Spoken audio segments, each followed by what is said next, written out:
اوکراین و روسیه دیگر باره با پهپادها به هدفهای گوناگون از جمله انشاءات انرژتیکی و غیر نظامی یکدیگر حمله کردند. در این میان اوکراین حمله ها به انبار بزرگترین فروشگاه آنلاینی روسیه شرکت وایلدبرز ادامه داد. این دفعه یک انبار در ولایت ولادیمیر هدف قرار گرفت. شرکت وایلدبرز روز 3 آگوست در یک بیانیه رسمی گفت بر اثر این حمله در انشاءات اکمالاتی شرکت در ولایت ولادیمیر آتش سوزی به وقوع پیوست. مردم را به جای امن بردند، کسی آسیب ندیده است.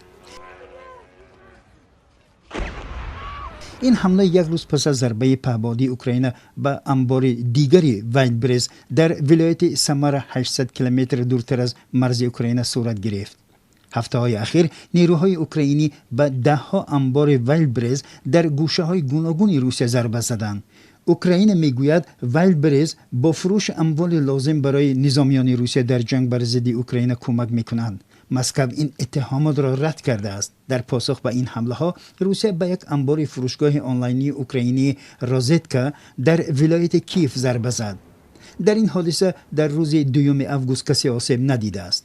در حمله پیشینه به همین انبار به گفته دادستانی ولایت کیف 1 نفر کشته و دست کم 6 تن دیگر مجروح شدند.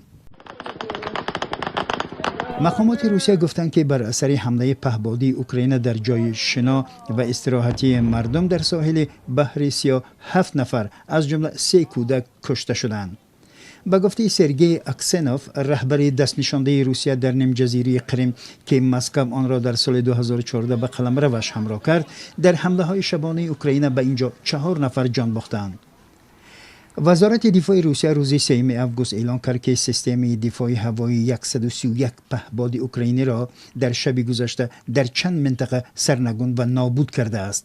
از سوی دیگر به گفته رابرت بروودی، فرمانده واحدهای پهپادی اوکراین، آنها در مدت 4 روز به 4 پالایشگاه نفت روسیه و یک ترمینال بحری ضربه زده آسیب زیادی به آنها رسانیدند و از جمله 12 بشکه‌های عظیم مواد سوخت را نابود کردند. به گفته نیروهای هوایی اوکراین، روسیه همچنان به حمله های خود ادامه داده شب گذشته 181 پهپاد قاتل به سمت اوکراین پرتاب کرده است. ولادیمیر زلنسکی روز 2 آگوست در پیامی در شبکه‌های اجتماعی نوشت که تنها در یک هفته گذشته روسیه با 1900 پهپاد، نزدیک 1600 بمب هدایت پذیر و 144 موشک گوناگون به اوکراین ضربه زده است.